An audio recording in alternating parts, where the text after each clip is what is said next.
Assalamualaikum warahmatullahi wabarakatuh. Soleh-solehah, kembali lagi dengan Ustazah. Di video pembelajaran kali ini, Ustazah akan coba menjelaskan materi tema 7, subtema 1 pembelajaran 3 dan 4. Ingat, untuk bukunya adalah buku paket Bukena 3D. Ya, sekarang kita akan mempelajari materi ini. Nah, sebelum pembelajaran dimulai, alangkah lebih baiknya kita berdoa terlebih dahulu ya, soleh-soleha. Sikap berdoa, siap tangan diangkat, kepala ditundukkan. Berdoa mulai. Bismillahirrahmanirrahim. Rabbi zidni ilman, warzuqni fahman. Amin. Mudah-mudahan pembelajaran soleh-soleha selalu diberikan kemudahan juga kelancaran ya. Nah, sekarang silakan Ananda simak videonya sampai dengan selesai. Jangan lupa siapkan juga buku paketnya beserta alat tulisnya ya. Sudah? Jika sudah, ayo kita mulai belajarnya.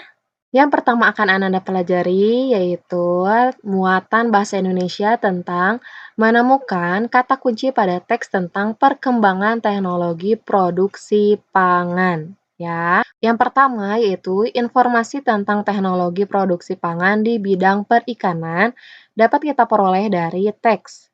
Yang kedua, di dalam teks terdapat kata-kata kunci yang berhubungan dengan informasi yang disampaikan. Kata kunci tersebut terdapat pada setiap paragraf. Nah, di halaman 11 terdapat teks dengan judul Teknologi Pengawetan Ikan Asin. Nah, sekarang kita akan baca teks tersebut bersama-sama. Ustazah akan bacakan secara lantang dan Ananda silakan baca dalam hati.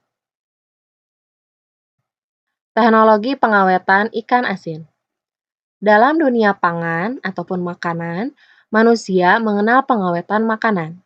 Pengawetan makanan memiliki tujuan agar makanan tidak cepat rusak sehingga dapat dikonsumsi dalam jangka waktu yang lama. Seiring dengan perkembangan teknologi, pengawetan makanan juga dilakukan secara modern. Salah satu teknik pengawetan makanan adalah pengeringan. Teknologi pengeringan dapat ditemukan pada pengawetan ikan asin. Ikan asin dijemur sehingga kadar air di dalam ikan berkurang. Teknik ini digunakan untuk mengurangi kandungan mikroba dalam ikan sehingga ikan dapat disimpan dalam jangka waktu yang lebih lama. Pada pengeringan ikan asin, penduduk yang masih menggunakan cara tradisional akan menjemur ikan asin di bawah sinar matahari.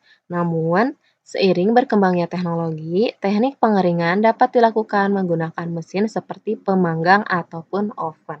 Nah, di sini Ananda diminta untuk mencari kata kunci yang terdapat pada teks tersebut ya.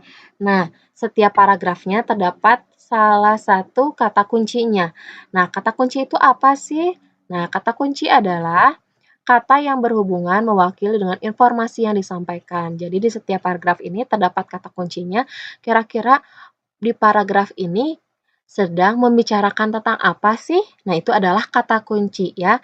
Nah, di paragraf 1 ini yang telah kita baca sebelumnya, yang terus-terusan ingin disampaikan atau yang sedang dibicarakan yaitu tentang, ada yang bisa menebak? Yaitu tentang pengawetan makanan. Nah, jadi di paragraf 1 ini terus-terusan dibahas tentang pengawetan makanan. Pengawetan makanan itu tujuannya adalah untuk makanan tersebut dapat disimpan dalam waktu yang lebih lama ya. Lalu untuk paragraf yang kedua, kira-kira kata kuncinya apa ya? Ada yang bisa menebak? Ini sedang menyampaikan informasi tentang apa? Yaitu tentang pengeringan ya, pengawetan makanannya dengan cara pengeringan. Yaitu seperti pada gambar dengan cara dijamur ya. Lalu untuk paragraf yang ketiga, kata kuncinya kira-kira apa? Yaitu teknik pengeringannya. Teknik pengeringannya itu tadi dibagi menjadi dua, ada yang teknik menggunakan cara tradisional, ada juga yang mengembangkan teknologi. Kalau tadi dijemur ini adalah menggunakan teknik tradisional ya, yaitu menjemur ikan asin di bawah sinar matahari, sedangkan ada juga yang menggunakan teknologi yaitu dengan menggunakan mesin seperti pemanggang atau oven. Nah, itu adalah kata kunci yang terdapat pada teks tentang teknologi pengawetan ikan asin. Boleh Ananda garis bawahi pada buku paket Ananda halaman 11-nya. Ya. Selanjutnya, kita akan belajar tentang muatan SBDP, pola irama pada lagu. Nah, sebelumnya di semester 1 ataupun di semester 2 dan di video yang sebelumnya Ustazah jelaskan, sudah dibahas atau sudah dijelaskan tentang pola irama pada lagu. Ya, jadi di sini hanya mengingatkan kembali saja. Baris-baris lagu yang kita nyanyikan mempunyai pola irama tertentu, jadi nada-nadanya berbeda ya, soleh-solehah. Pola irama tersebut dapat kita rasakan ketika kita menyanyikan lagu atau mendengarkan lagu yang dinyanyikan. Nah, di materi sebelumnya, di pembelajaran 1 dan 2, tema 7, Ananda sudah mempelajari tentang lagu dengan judul Pamanku Datang. Ada yang masih ingat cara menyanyikannya seperti apa dan nadanya seperti apa? Jika masih ingat, ayo sekarang kita nyanyikan bersama-sama dengan Ustazah.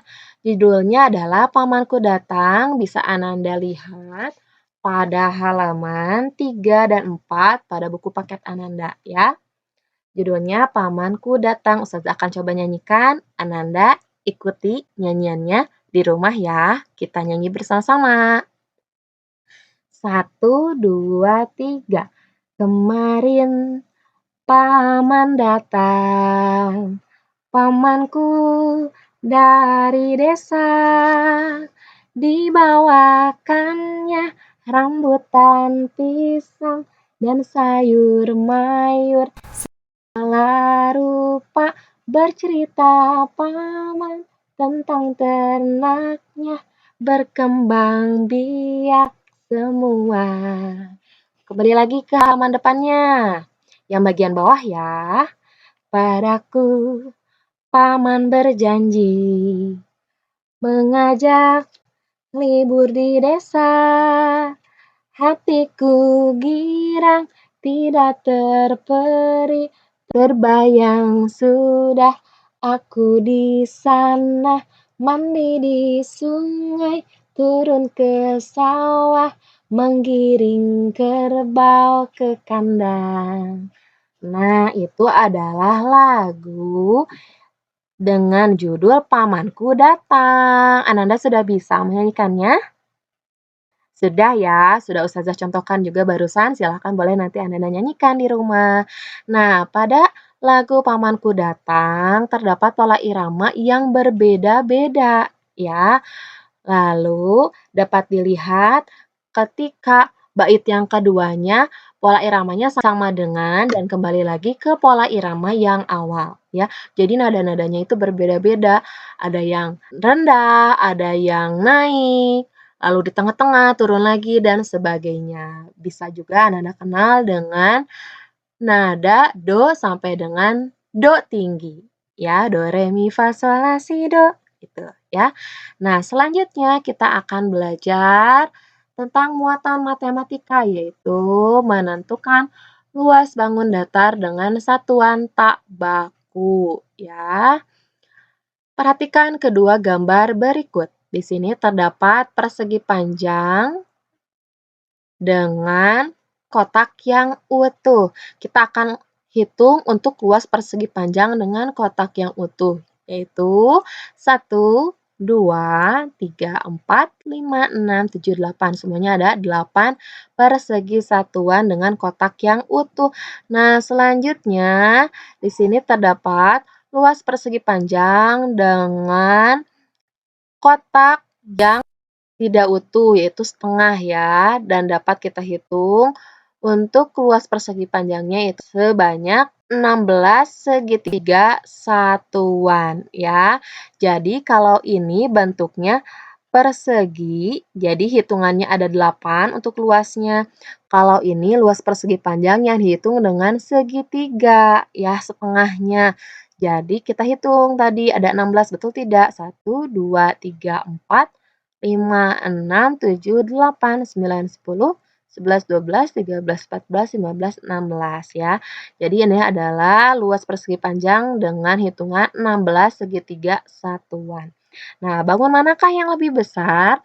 Kedua bangun di atas sama besar. Luas satu persegi satuan sama dengan 2 segitiga satuan.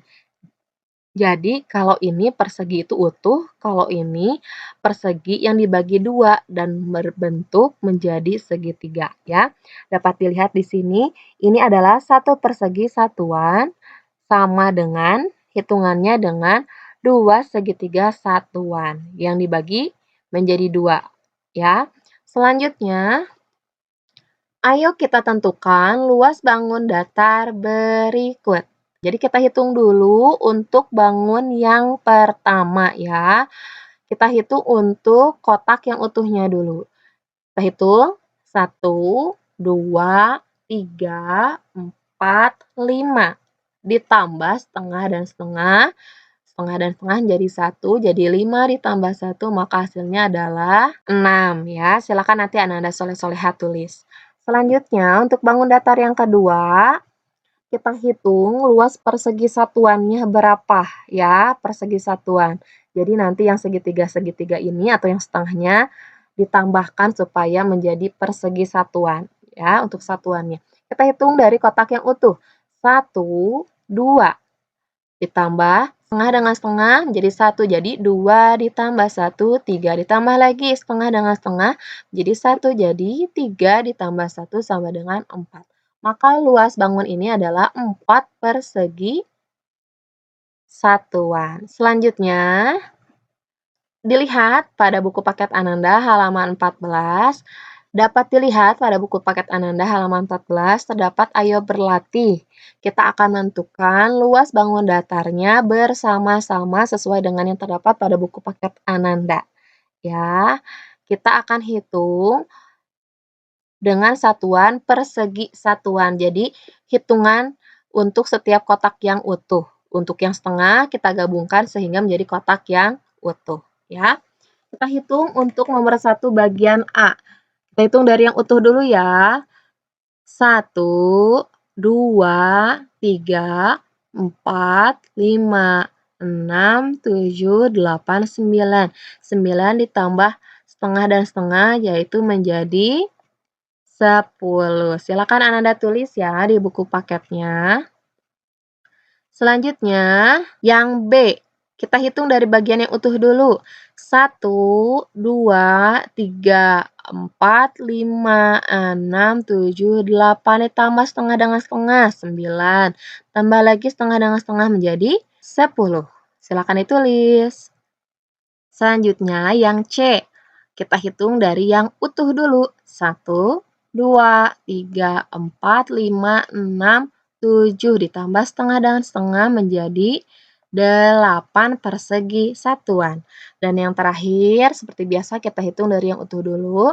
1, 2, 3, 4, 5, 6, 7, 8, 9, 10, 11, 12, 13, 14 ditambah setengah dengan setengah, 15, setengah dan setengah menjadi 16 ya. Jadi luasnya adalah 16 persegi satuan.